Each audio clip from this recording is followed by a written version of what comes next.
akakugi kagizwe na generale Bunyoni ndakugarika hamwe n'utubugita twabo Kazungu Uwamahoro Desire aba bankoroka n'abandi ntibotuma abarundi bashobora kuronka amahoro na gatoya. Ivyo vyaraye bibaye ndabigereranya na wa mugani w'inkware n'incira vy'abana. Hanyuma umunsi umwe inkware iti wewe naho tubana iyo ndakwitegereje ndabona kusakariganga muhogo ati kandi ikantera ubwoba. Nyamara incira ikarahira ikarengwa ko ahubwo ako kariganga muhogo gashobora kuba gafite inkware. Amaherezo nk'uko inkware yari yabwiye incira ibikorane bidashobora guhagarika ubwicanyi, ibikorane bidashobora guhagarika gusahura ibintu by'igihugu no guhohotera abarundi ku munsi, ibikorane bidashobora guhagarika itotezwa ry'agateka kazina muntu buri munsi badasiba kwihana. Mu gihe leta y'u Burundi irongowe na Ndayishimiye Varisito irumanije uyu munsi umwaka, abo mu gateka kazina muntu bavuga ko bashima ibyakozwe naho bafise n'ivyo banegura. Ku bwa Ahmed Niyongere umwe mu baharanira agateka kazina muntu mu Burundi avuga ko iki kiringo c'umwaka umwe gusa hari ibyakozwe. Tumukurikire. Muri kiringo c'umwaka uheze mu ntwaro ya Perezida Evariste Ndayishimiye hariyo bike vyagiye birakorwa. Umuntu aravye nko kurekura abamenyeshamakuru bo mu kinyamakuru iwacu, hariyo kugurura ibikorwa vy'ishami Parseme, iradiyo Bonesha, iradiyo BBC, ikinyamakuru ikiriho. Ivyo biri mu bintu vyagiye birakorwa muri uyu mwaka w'ubutegetsi bwa Evariste Ndayishimiye. Ariko umuntu agiye araraba bimwe mu bitakozwe muri iyo ntwaro ya Evariste Ndayishimiye muri ikintu c'umwaka, nuko hagiye ribonekeza ubwicanyi, kunyuruza abantu, gufata abakobwa n'abigeme ku nguvu, ugasanga abantu barahagarikwa hadakurikije amategeko. Ivyo vyose biri mu vyerekanye neza ko ku ntwaro ya Ndayishimiye ivyo vy'ubwicanyi vyibonekeje mu ntwaro ya Petero Nkurunziza no mu ntwaro Ndayishimiye vyagiye biraboneka. Usanga abantu birirwa barazimira, baranyuruzwa n'inzego z'igipolisi, abantu mw'iperereza, urwaruka rw'iterabwoba rw'imbonera kure. Ivyo vyose birerekana neza yuko hari ibintu bitakozwe na gato neza kuri ntwaro Ndayishimiye. Hakabaho n'ibikorwa vy'umugwi severe w'ukuri no kurekuriranira, naho nyene ubona neza yuko hariyo ibintu biriko biribonekeza yuko mu kugerageza gucurika bacuranura kahise ku Burundi. Ivyo rero birashobora gutuma hashobora kuba injyane z'amoko. Ikindi naco nuko hariyo kugumiza mu munyororo uharanira agateka kazina muntu Jerome Rukuki hamwe n'umushingamateka Fabien Banciganino. Ugaca uraba kandi vyerekeye gukurikirana biciye ku butungane, muzi ko butigenga, bugakurikirana abaharanira agateka kazina muntu, abamenyesha amakuru. Kenshi ugasanga abantu bo baduma ku rutoki ku bitagenda neza, ku mabi aba ariko akorerwa abarundi. Aha rero ugasanga idosiye iriko irabakurikirana ngo bashatse gutembagaza ubutegetsi, ngo barisha abantu kugira baronke ingene babanumisha canke babacuragiza mu kazi kabo. Kubw'uwo munyamategeko asobanura ko hari amategeko afatwa na leta mu ntumbero yo kujuragiza no gusamaza abarundi n'ubunyene. Ahmed Niyongere. Ikindi naco nuko ari amategeko amwe usanga ahohotera canke ajuragiza ibikorwa bimwe biba biriko birakorwa n'amashirahamwe canke y'amaradiyo. Nkaca mvuga itegeko rigenga amashirahamwe yigenga, itegeko rigenga ibimenyeshamakuru, itegeko rigenga amashirahamwe mpuzamakungu.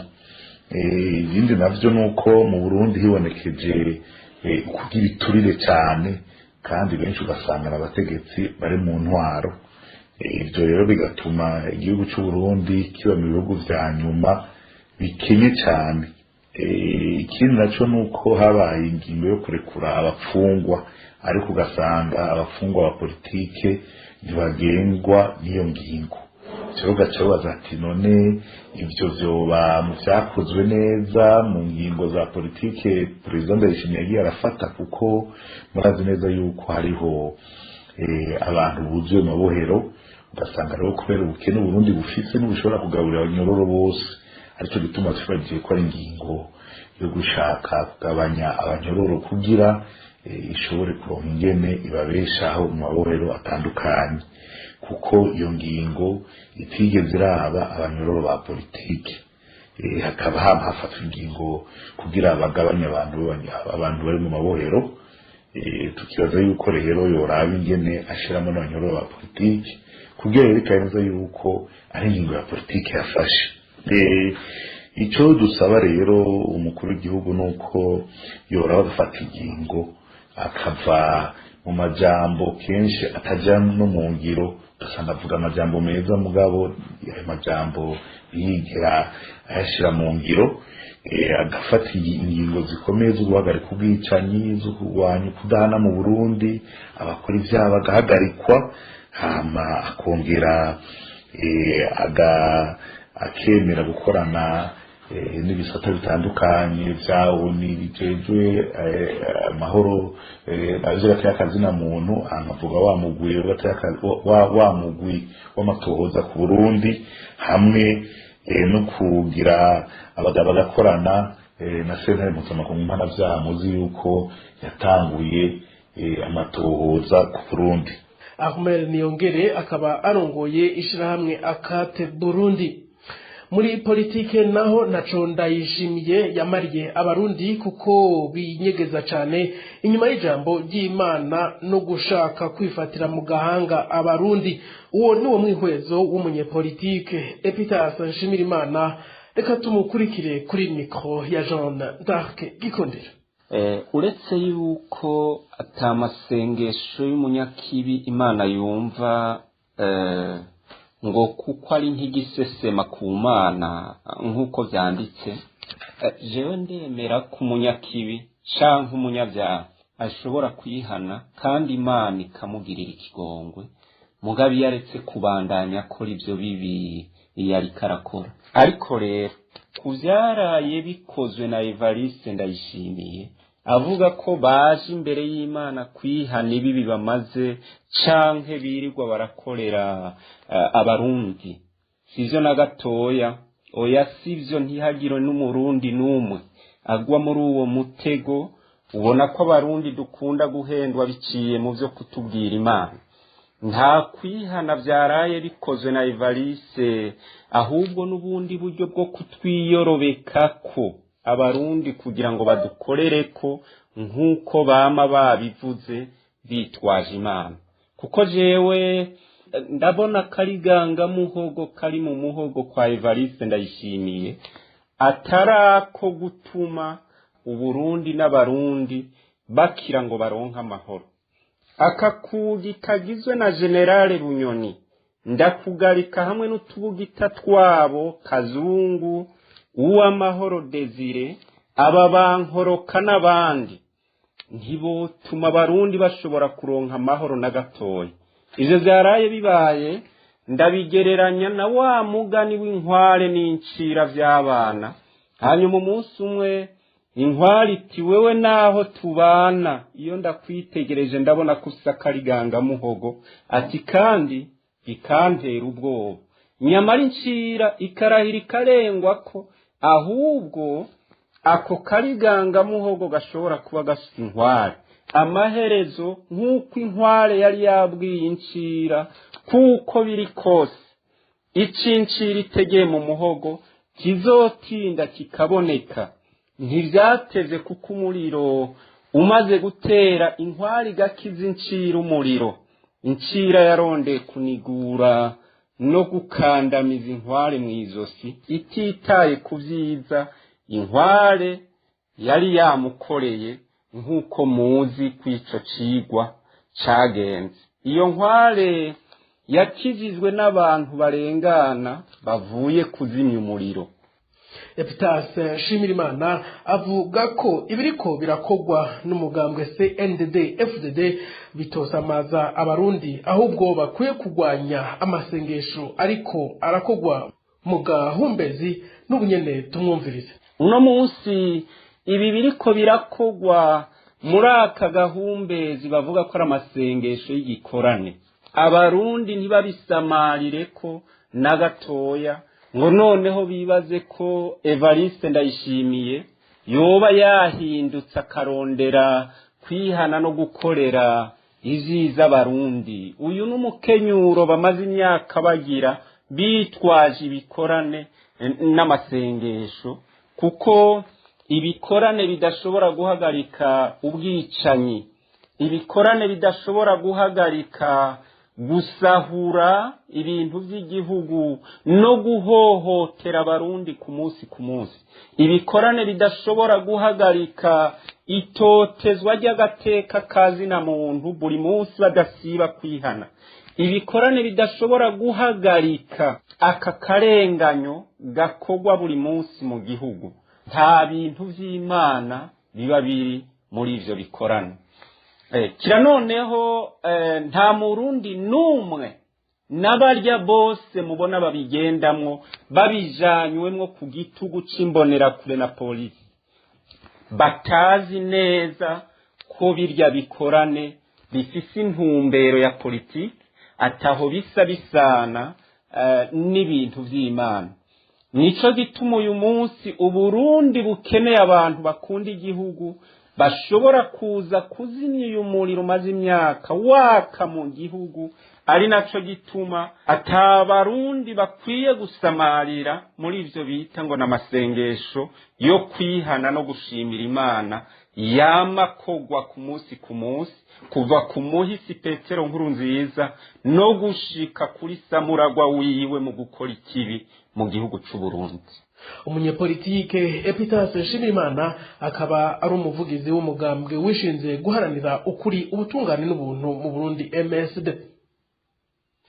Tukivuga ibyaranze intwaro ya Ndayishimiye mu kiringo c'umwaka umwe gusa mwishirahamwe gishinze gukangurira abarundi guhindura ingendo ibaganisha ku iterambere rirama Parsem bafise nabonyene ivyo bashima naho hari ibitabanyuze. Kurikira Faustin Ndikumana arongoye ishirahamwe Parsem. Bisanzwe turavye uyu mwaka uheze Minisitiri Ndayishimiye ashikiriye ubutegetsi mu bijanye n'ubutunzi twavuga tuti ikivugo cyiza cyo kuzamura ubutunzi bw'igihugu kugira umunwa wose uronka icyo ufungura n'umufuko wose uronka amafaranga cyarabaye, ariko tukavuga tuti harakwivuga bica biherekeza bikerekana intumbero ingene icyo kintu ibyo bintu byoja mu ngiro, na cyane cyane dufatiye mu kuvuga ati mbega uno munsi tugeze nimba ari umunsi uronka icyo ufungura, mbega abadafungura bangana iki, tumwita mu gifaransa itaderi, abakene bakabaha amafaranga bangana gute, nani dushaka kubashikana izire n'ibyo leta cyayitangura